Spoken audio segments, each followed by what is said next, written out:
Olá, muito boa noite. Agora 21 horas e 2 minutos desta quinta-feira, hoje dia 15 de fevereiro de 2018. Está no ar a nossa Estação Hamburgo, ao vivo, pelo canal 14 da NET, direto para Novo Hamburgo, Campo Bom, Sapiranga, Estância Velha, para o mundo inteiro através da internet. Você acompanha a nossa Vale TV através dos nossos aplicativos para Android, iOS, através do nosso site valetvplay.com, através do nosso Facebook, live do Facebook. Karina Moraes. Oh, de volta aqui. Sambando, Karina? Sambando muito? Não. A gente tem um vídeo da Karina sambando neste último carnaval, direto da pista de eventos. Vamos guardar para sequência aí, nós vamos mostrar esse vídeo depois. Eu fui lá turistar um pouquinho, que eu já estava de férias, então da pista de eventos. Depois a gente vai Não, é pior que eu sambei mesmo, realmente, com o Zé Renato. Viu? É verdade, é verdade. Depois vai mostrar aí.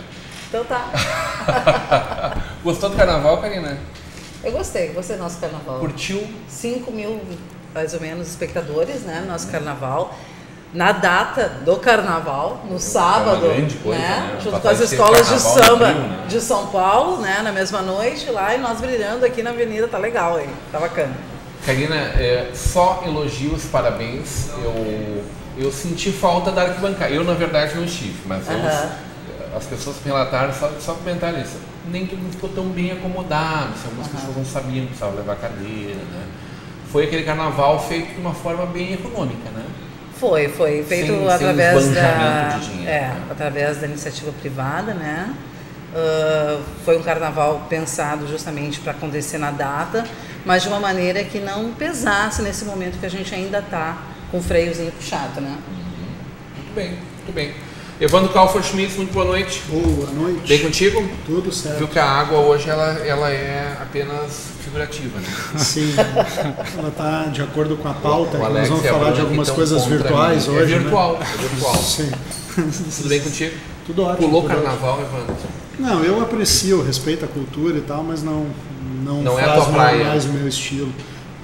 Eu já estou assim meio exigente quanto a barulho, som, né? Então não gosto mais de som muito alto, assim, exagero. O que tu fez no carnaval? Compartilha com a gente aqui. Eu fui até Veranópolis, Opa. uma cidade lindíssima, Veranópolis. Passei por outras cidades, ali, Cotiporã. Então eu fiz um off-road, né? Vamos dizer assim, eu gosto de pegar as estradas vicinais, né? Então eu fiz isso. Peguei estradas de chão, conheci estradas fantásticas que realmente pouco trafegadas, tinha pouco tráfego, muito interessante. Pode abrir aqui, Urana, pode mostrar aqui o Alex. Veio salvar minha pátria aqui. Obrigado, Alex, valeu pelo carinho sempre aí. Vamos fazer rendendo homenagem ao querido Alex. Tu tá pronto para o assunto de hoje? Sim. Esse que a gente estava conversando antes, sim. Que a gente estava... É esse que tu está falando ou outro? Esse. Sim. Tu quer apresentar o assunto? Não, temos aí o Fábio aí que é mais especialista nesse assunto. Mas tu é um homem de tecnologia. Vai ajudar, Sim, vai ajudar. Se o Evandro vai ajudar no debate. Para falar disso, o mundo está perdido. Temos que rever alguns conceitos nessa Tu é um bancada. homem que estuda muito, né? Sempre. Sim, a tecnologia, depois só adiantando, a tecnologia do blockchain eu conheço a fundo. Agora o Bitcoin, para se conhecer a fundo, né, das criptomoedas, tem que se operar. Que palavrão, E eu não sou, que palavrão é esse? Blockchain, criptomoedas, bitcoins e outras milhares de moedas que existem mundo afora. Eu conhecia que a gente no Brasil conhece várias moedas, né? Porque a gente já teve o real, cruzeiro novo, cruzado novo, os mirréis e por aí vai. a gente né? aprendeu muito com a As Zélia. patacas, né? Com a Zélia, a gente aprendeu muita coisa. Muito. Nós estávamos brincando, começamos a falar de Bitcoin, um amigo disse que sou conservador. Fiquei sabendo que o Collor vai ser candidato, por via das dúvidas, rapei minha poupança. A gente está falando de uma grande ruptura, né? Sim. Dentro desse modelo tal que a gente conhece hoje. E a gente está recebendo 2 convidados muito queridos aqui para conversar com a gente sobre isso. Amigos de longa data, como é o Fábio, e um amigo novo, mas que o pai dele é um amigo de longa data, o filho do Rui Kern do CVV, né? Tá assistindo aí agora? Tá assistindo, Joel, tá assistindo. Um abraço Gente, pro Rui, a esposa, da família. Ô João, seja muito bem-vindo aqui na nossa Vale TV. Obrigado. Pra gente receber aqui. Tu é um cara de tecnologia também, de informática, né? Sim, já trabalhei. E tá namorando essas coisas todas aí, flertando com elas. Qual é que é a tua relação com esse universo? O Bitcoin para mim tem sido uma referência assim para não só pelo dinheiro, mas também pela referência de banco de dados que ele pode armazenar, né? Porque é uma tecnologia que não tem como ser reversível, a menos que tenha assim um hack muito forte, mas é uma tecnologia que tem influenciado muito aí a nossa atmosfera tecnológica, assim, para todos os aspectos, todos os tipos de comércio, imobiliárias, tem sido assim uma boa referência para todos os tipos de empresas. Tu usa como investimento, por exemplo, Bitcoin? Sim, hoje eu uso de investimento. Ele é uma forma de investimento. Sim, ele é uma forma de investimento. Eu tenho a minha carteira. carteira. Tá sendo feliz com a tua carteira de investimentos? Agora que ele está subindo, sim. Agora que ele passou de 6 mil para 10 mil, está sendo um bom investimento. Principalmente porque agora ele está subindo. Então, como ele vai subir, a tendência de chegar até o final do ano é a 50, 60 mil dólares é muito forte, né?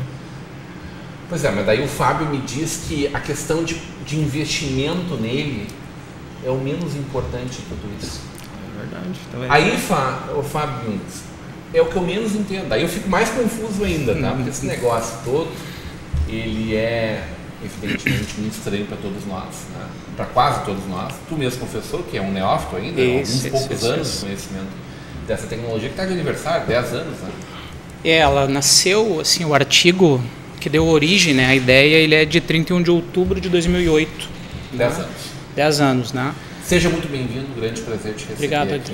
Obrigado. Sinta-se em casa e te prepara porque tu vai ter um grande grupo de estudantes hoje para aprenderem dentro dessa aula que com certeza a gente pode ter a partir desse compartilhamento de conhecimento que tu está tendo, com tanto estudo que tu já tem em cima disso. Mas sabe, Rodrigo, que essa provocação de discutir esse assunto, ela vem num momento muito oportuno, porque na realidade o ano de 2017 foi um ano bastante especial para quem manipula, para quem opera, para quem compra esse mercado, dado o crescimento do Bitcoin em um ano, né? Quer dizer, assim, ele nasceu, ele estava, né, no início de janeiro de 2017 custando aproximadamente $1.000, né, e ele chegou no dia 17 de dezembro a 19.660 dólares, desculpa, aproximadamente. A gente está falando de um ativo, de uma moeda que cresceu 1.800%, 1.900% em um ano.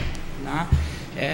E por mais incrível que pareça, entre as 10 principais criptomoedas, ele foi o que menos cresceu. Né? A gente teve entre as 10 principais moedas, uma delas aí que alcançou 35.000% de incremento.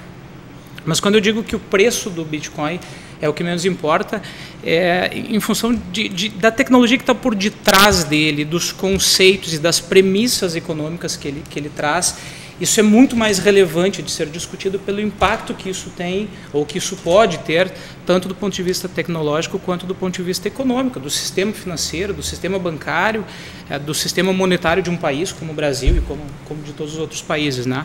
Então a discussão ela é sempre muito bem-vinda e somos todos aprendizes. Quanto mais a gente estuda, mais a gente entende que sabe menos, ou sabe pouco, ou sabe muito pouco do assunto. Posso começar te perguntando algumas coisas? Pode, fica à vontade. Qual é a cor da cédula do Bitcoin, por exemplo?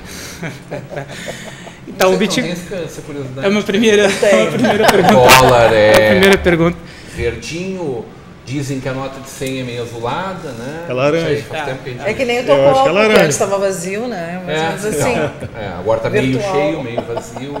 Mas vamos lá, a tecnologia por detrás é tão disruptiva e assim a primeira resposta para essa pergunta é o Bitcoin ele é incorpóreo, né? Quer dizer, ele não existe, tu não consegue pegar um Bitcoin, tu não consegue enxergar um Bitcoin porque ele Ponto para ninguém investir nesse negócio, ele não existe. Ele Bom, é como eu vou investir Ele é a em roupa nova essência, do rei, assim.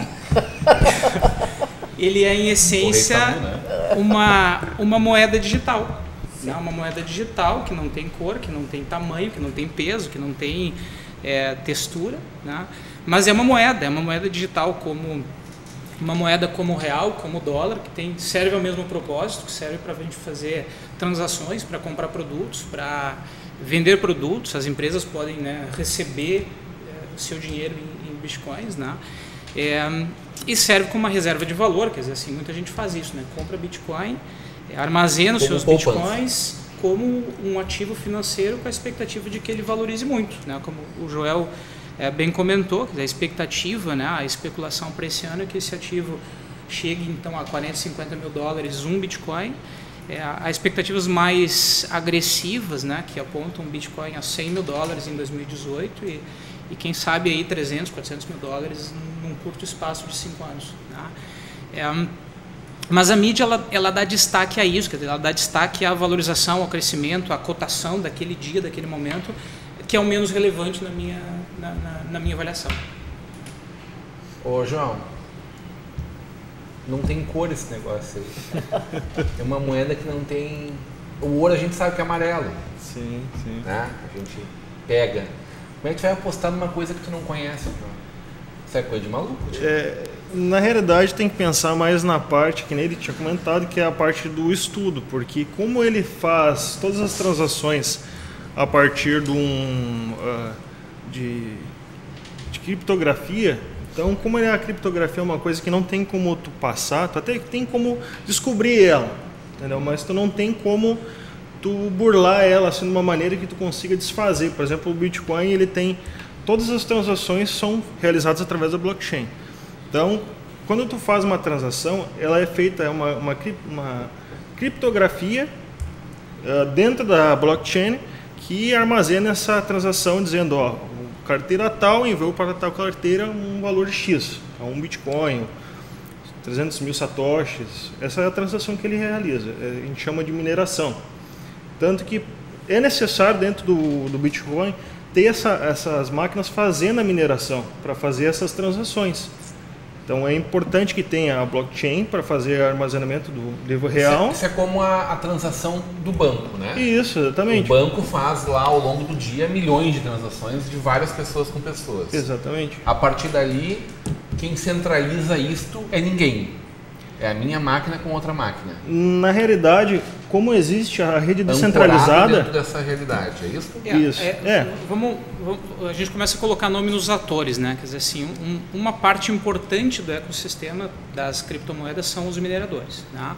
Então, por exemplo, quando o Fábio quer transferir para o Rodrigo uma determinada quantia de moeda digital. Com o Rodrigo, contigo. Tu vai me pagar. Vou te pagar e resolvi Bitcoin. pagar em bitcoins, tá? 0,5 bitcoins, que seria uma venda bem grande, interessante, né? Grande, 5 mil dólares, né? Então, o que vai acontecer?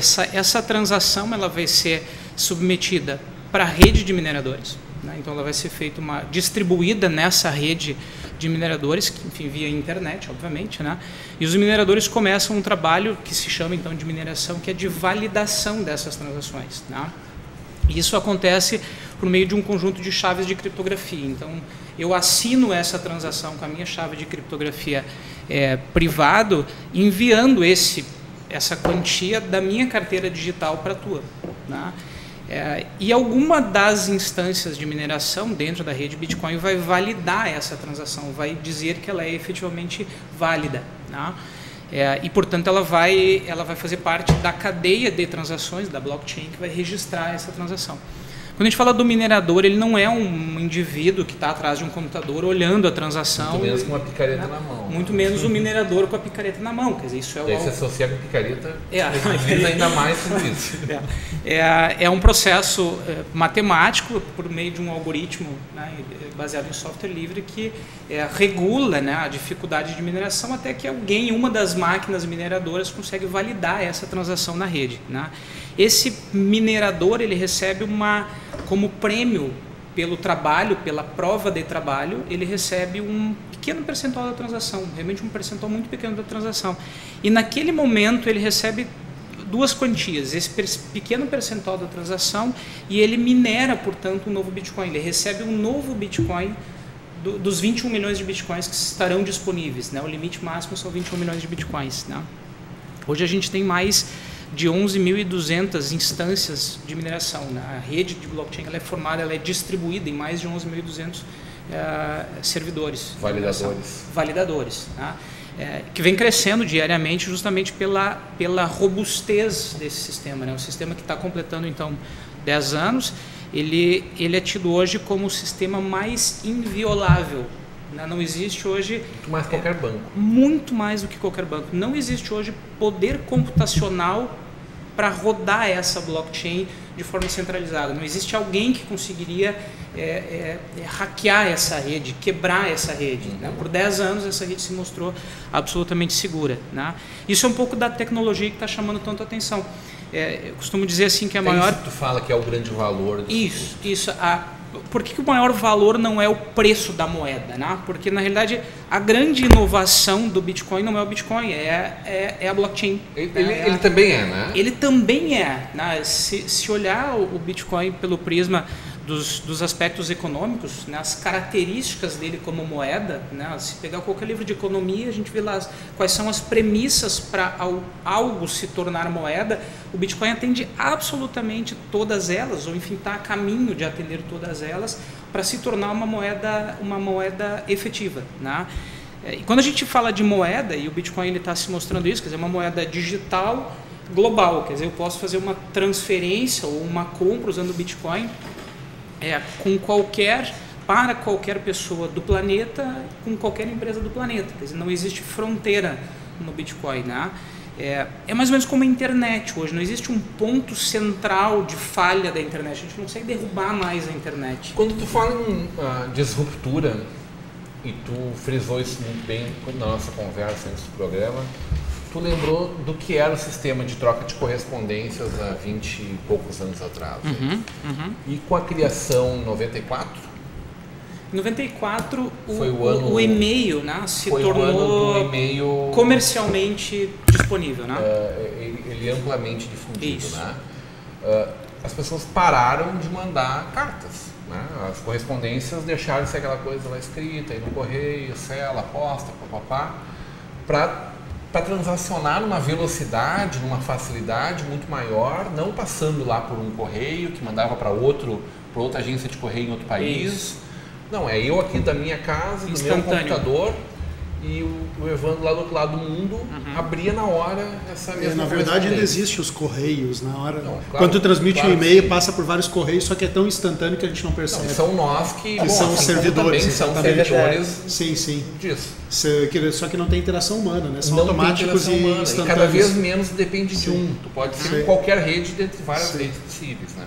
Claro que tu está dentro de uma companhia que te faz essa transação de dados. E a gente está vivendo também o tempo de internet das coisas, acho que isso aí também, né? Que as coisas funcionam de máquina para máquina também. Né? Mas quando a gente faz essa... E o Bitcoin, o Bitcoin, na verdade, o blockchain, ele é essa transformação do dinheiro. Então, assim, eu gosto de fazer essa comparação, né? O e-mail foi, em 1994, para a internet, né? O e-mail como um produto da internet, o que o Bitcoin é para a blockchain. Né? Então, assim, blockchain é a grande plataforma, né, que dá infinitas possibilidades, né, ou inúmeras possibilidades de aplicação, e uma delas é para a moeda digital, né, da qual o Bitcoin é o produto mais relevante, né, é o principal deles, o primeiro deles, hoje mais valorizado entre as moedas. Né? Tem um outro conceito importante na área financeira que é as fintechs, que são, vamos dizer assim, os bancos tecnológicos. Né? Hoje tu tem o Nubank, né? Que é um banco que tu tem um cartão de crédito, por exemplo, que tu não precisa, não paga mais mensalidade, anuidade. Tu já tem alguns cartões Visa, etc. Conforme o banco que tu tem, tu consegue também isso. Mas tu não precisa mais ter o banco, tu abre a conta via internet. E agora o Nubank tem uma novidade, que tu pode ter uma conta corrente, ou seja, eu não preciso mais ter o banco. Se eu não quiser, eu não tenho banco. Só tenho ali um Nubank, eu vou ter uma conta corrente. Não então, é original, por exemplo. Também é um banco. Existe o banco original, mas pelo que eu vi, né, assim, o Nubank é uma conta no original, já fechei, fechei só por curiosidade. Mas o Nubank está com essa... Tem um cartão aí? Tem. O Nubank, não sei se o original já tem esse recurso, mas o Nubank inclusive, agora tem a conta corrente. Eu tenho 2 cartões aqui, eu tenho um que é o que eu recebo com Bitcoin, posso transferir. Ele é internacional, ele é Black. Ele é do... É Payeer, é de um servidor, pode armazenar bitcoins dentro da carteira dele, dentro desse sistema, e tu pode também colocar, por exemplo, transferir para qualquer outro tipo de moeda, que nem um dólar, ou então rublo, que é russo, ou então pode transformar em euro. Mastercard. E a Mastercard. Nesse caso, não se livrou desse cara, então, definitivamente. Nesse caso, desse aí, ele funciona com euro. Tu paga contas. Posso pagar contas. Faz todas as transações aí, debita dos teus bitcoins. Tudo com bitcoins. Na verdade, um dos que começou esse conceito foi o PayPal. E esse aqui é o Nubank. O PayPal O PayPal foi um conceito. Nubank. Também sou usuário do Nubank, excelente. Mas o interessante é que todas essas plataformas que a gente está citando, PayPal, Nubank, etc., assim, elas representam o intermediário que administra as transações. Né? Precisa criar uma conta no PayPal. Tu tem controle, né? A outra ponta cria uma conta no PayPal e existe um intermediário. Né? Eu gosto muito de usar esse exemplo. Em 2015 foram um pouco mais de 500 bilhões de dólares que foram transferidos por pessoas, imigrantes trabalhando em países desenvolvidos, dinheiro que voltou para o seu país de origem, para suas famílias. Né? As empresas que intermediam isso, Western Union, MoneyGram, por exemplo, são algumas das maiores. O processo ele leva mais ou menos 2 dias, de 2 a 3 dias, para o dinheiro que alguém nos Estados Unidos quer transferir, por exemplo, aqui para o Brasil ou para um país outro qualquer. Em média, em 2015, a taxa média paga pelos usuários foi de 9%. Né? Se a gente faz uma transferência de um Bitcoin, por exemplo, de alguém dos Estados Unidos para alguém aqui no Brasil, a transação ela pode levar de 10 minutos a algumas poucas horas, dependendo, né, do número de transações que estão circulando pela rede. Né? E a gente gasta talvez em torno de 0,5%, que seria a premiação para aquele minerador, né, para aquela máquina que minerar. Então, assim, a capacidade de 0,5%. Qualquer transação bancária. Absolutamente, mais rápido, mais barato. Mais barato e mais rápido, né? Assim, para fazer uma transação. Isso abre portas, vocês imaginam assim, o potencial disso, por exemplo, para quem faz importação e exportação, para quem é uma multinacional e precisa pagar funcionários distribuídos em todos os países do planeta. Quer dizer, assim, a simplificação que uma moeda digital dessas proporciona para o sistema financeiro é absurda. Né? E ali está a grande inovação, quer dizer, a possibilidade de usar isso que aparentemente a mídia, né, valoriza como uma moeda, mas assim nas aplicações reais no mundo real. É que na realidade, se a gente for parar para pensar, por exemplo, na Venezuela, que a inflação era muito alta, chegava a ser um ponto de ter, assim, por exemplo, uma lata de leite em pó custar R$750, entendeu? Comparando-se com as moedas que tem lá. Então, se tu for colocar, por exemplo, como já existia na Venezuela, com a inflação muito alta, o pessoal acabou aceitando as criptomoedas, porque sabia que se trocasse a criptomoeda por aquele valor, ia ser um valor muito maior.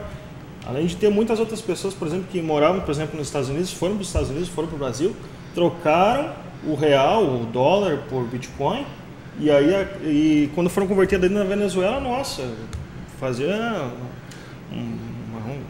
o carrinho, né, de tanta coisa que dava para poder comprar com aquela transferência de Bitcoin. É a proteção do dinheiro, né? Proteção do dinheiro. Em países de hiperinflação se faz isso, né? O indivíduo ele vai lá e compra, né, uma moeda mais com maior proteção do valor, mais forte, né, um dólar ou um Bitcoin, né? E aí, portanto, ele protege aquele poder de compra dele, né, que é o que é corroído pela inflação. Que é o dólar, que é o ouro que ancora, na verdade, as moedas do mundo inteiro, na verdade. Agora me corrija se eu estiver errado. Um dos diferenciais do Bitcoin, por exemplo, tu pega um cartão que nem o Nubank, né? Tu não vai ter mensalidade, etc., mas tu está sujeito às taxas, né? Como correntista, as taxas de IOF, etc., né? No caso aqui, tu não está sujeito a essas taxas, né? A não ser que tu fizer transferências entre países, etc., né? Os wire transfers, né? Mas então, assim, e essa é uma grande discussão que está acontecendo na esfera governamental. Deixa eu aproveitar para colocar isso aqui junto, talvez tu possa responder junto. O Matheus Klein está na nossa audiência e está dizendo assim, bem mais que 0,5% para transferir Bitcoin. Isso é o que inviabiliza o Bit hoje. As transações ainda estarem caras. Estão fazendo uma atualização dele, que é para fazer as transações mais rápidas e baratas. É por aí? É assim, Rodrigo, na realidade o Bitcoin ele tem, quando tu estuda, né, o protocolo por ele tem, obviamente ele não é uma moeda, existe há 10 anos, ele tem problemas a serem resolvidos. Um dos problemas, né, que se fala muito no Bitcoin é o potencial de escala, né? É a quantidade de transações que ele pode suportar, a quantidade que a rede blockchain consegue processar de bitcoins, ela é muito menor do que pode, por exemplo, a Visa ou Mastercard processar de transações no mesmo período de tempo, né? Isso faz com que transações sejam... Os mineradores, eles dão preferência para transações com taxas maiores, né? Então, se eu quero fazer uma transação imediata, eu tenho que carregar um pouco mais a taxa e pagar uma taxa um pouco mais alta para que aquela transação ela seja efetivada, né? Ela seja colocada, vamos dizer assim, na blockchain, né? Aí existem algumas especulações, né, de algumas soluções tecnológicas, né? Uma delas é conectar a rede Bitcoin com uma outra moeda digital que tem uma capacidade de processamento mais rápido, né? Então tem algumas iniciativas que pretendem corrigir esse problema, né? Ou viabilizar ele de fato, né? Se me pergunto assim, o Bitcoin e blockchain estão preparados para substituir uma outra moeda? Não, ainda não. Ele não é algo que está preparado para ser adotado como uma moeda corrente de um país ou, enfim, de substituir, né? Eu vejo mais ele como uma nova classe de ativos financeiros ou de classe de moeda, né? Não imagino que a gente vá substituir dólar por Bitcoin, né? Mas que a gente vai ter no Bitcoin alguns benefícios e algumas aplicações reais que ele vai resolver melhor do que outras moedas. Não tão cedo, pelo menos, é isso. Talvez não tão cedo, é que as tecnologias disruptivas, né, talvez quem diria que em 3 anos o Uber alcançaria, né, a dimensão, o número de países, o número de usuários em tão pouco tempo, né? Então a gente não consegue predizer, né, em quanto tempo uma tecnologia consegue mudar o mercado, né? Eu estava acompanhando recentemente o grande encontro varejo em Nova York, né, início do ano, através das redes, e a grande palavra da vez foi disrupção. É uma palavra que está meio nova no nosso vocabulário, né? Vem assim como como é que é aquela capacidade que a gente tem de continuar tentando, Evandro? Resiliência, né? Resiliência. Cada vez mais, mas continuo. A disrupção, ela veio pelo jeito para ficar, não é uma palavra exatamente nova, mas que está entrando no vocabulário como essa palavra dos novos dias. Eu só queria comentar sobre isso, é importante. Inovação, né? Tu tem uma inovação que é disruptiva, que é a mais conhecida, que é a mais desejada. Eu quero criar algo totalmente novo. É a quebra de um paradigma. Exatamente. Mas nem sempre tu pode fazer uma inovação incremental, entende? Tu pode fazer uma inovação incremental que às vezes também é importante, também gera. Claro que tu fizer uma mudança que não quem inventou o Uber, né? Com certeza teve um ganho fantástico que foi algo realmente novo. Mas realmente a disrupção é o que todos buscam, né? Mas essa não é o único tipo de inovação. Dá para reinventar a roda? Dá, mas não toda hora, né? Eles estão fazendo agora um carro que vai ter, já existe isso, daí é só a questão de viabilizar economicamente, que ele joga ar para o chão, ele joga algumas coisas, que daí o carro fica a uma distância do solo. Ou seja, não vai mais ter desgaste de pneu, não vai ter problema de estrada, etc. Né? Então, claro que estão viabilizando isso tecnicamente e economicamente. Então, isso é um reinventar a roda. Isso é um reinventar a roda. Tirar a roda do lugar. Exatamente. Bem, de volta para o futuro, né? Sim. Isso não é nada a ver com o Novo Hamburgo, isso, né, que está dizendo. Não é um pedido especial para nós. Tem uma expressão que se diz muito, né, que está bastante na moda, assim, que é a transformação digital, né? Que é a adoção dessas novas tecnologias, internet das coisas, inteligência artificial, nuvem, né, que talvez seja um pouco mais maduro, mas para quebrar paradigmas e mudar modelos de negócio. Aí a gente viu acontecer isso, o Uber talvez seja o exemplo mais comum de a gente falar, que todo mundo reconhece, né? Mas isso está acontecendo com muitas indústrias e uma delas é a indústria financeira, né? Está se transformando. O papel dos bancos, ele vai ser muito discutido nesses próximos anos, né? Eu gostaria só de comentar depois. Aqui, ó, o problema do Bitcoin é a falta de didática da sua funcionalidade. Por exemplo, sempre se tenta mascarar a explicação quando fala-se no lastro que pode garantir o saldo do proprietário do Bitcoin. Jorge Mendes, aqui de Novo Hamburgo, comentando essa... Sabe que essa é uma das primeiras Em primeiro críticas, lugar, né? a gente estava falando que tem milhares de moedas digitais, criptomoedas. Isso. a gente for olhar assim, a relação das que são ranqueadas passa um pouco de 1000, né? São um pouco mais de 1000 moedas, ou moedas digitais ou criptomoedas, né? De forma assim, disparada, o Bitcoin é a mais relevante, a que tem a maior, hoje é 1/3 do mercado de moedas digitais, do valor de mercado, ele está no Bitcoin e ele é talvez a mais segura, mais estável, menos arriscada, vamos dizer assim, né? Mas existem então milhares de outras moedas, um pouco mais de 1000 moedas aí que tem o seu papel. Cada uma com alguma função, boa parte dessas eu acho que elas desaparecem, né, no curto espaço de tempo, né, porque são muitas tentativas que acabam não alcançando essa representação. Mas o próprio Bitcoin não pode desaparecer também em função de uma outra moeda? Pode. Na realidade, assim... Estava dizendo que nem foi, entre as que mais cresceram no passado, nem foi o que mais cresceu. Mesmo com os 1.700%, 1.800%, ele foi entre as 10 primeiras a que menos cresceu. Na realidade, assim, eu acho que o Bitcoin e a lógica por detrás dele, a tecnologia que ele trouxe, depois a gente pode falar um pouquinho do surgimento dele, já fez digamos assim, já causou disrupção, já foi o suficiente para provocar uma discussão. É claro que com o tempo algumas outras moedas podem resolver alguns problemas do Bitcoin. O potencial de escala, o custo da transação, a velocidade, podem ter características técnicas um pouco melhores. Então talvez no futuro ele até seja substituído por algo melhor, né? Mas que o caminho já está trilhado, né? O caminho, né, para essa transformação no sistema financeiro já aconteceu. Eu queria recuperar um pouco essa discussão do lastro, porque assim, quando a gente fala do Bitcoin, assim, talvez das primeiras críticas, e é natural que as pessoas pensem assim, mas não tem ninguém que garante isso, né? Não tem ninguém que dê lastro a isso, né? Se a gente olhar cenário brasileiro hoje, 60% do dinheiro que existe no país, ele já é virtual, porque na realidade só 40% da reserva brasileira tem um eventual lastro, né? Esse número é muito maior em outros países. Se a gente olhar, a Europa tem 80% de média de moeda que ela já é absolutamente sem lastro, né? E isso na realidade começou, aí a gente precisa resgatar um pouco, né, das bases econômicas.